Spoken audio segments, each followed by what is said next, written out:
చేసి తమ్మును నీ చంపి మరి తండ్రి అయిన దేవుడు నీ తమ్ముడు ఎక్కడ అంటే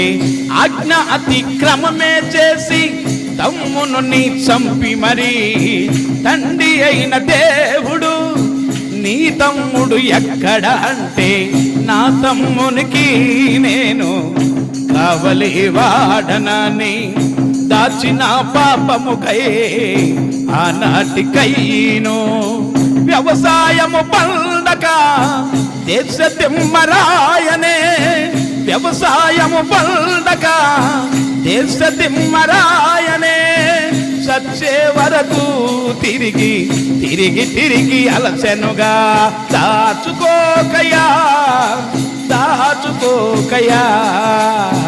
అతిక్రమం అనే పాపమును దాచుకోకయా హల్లెలూయా.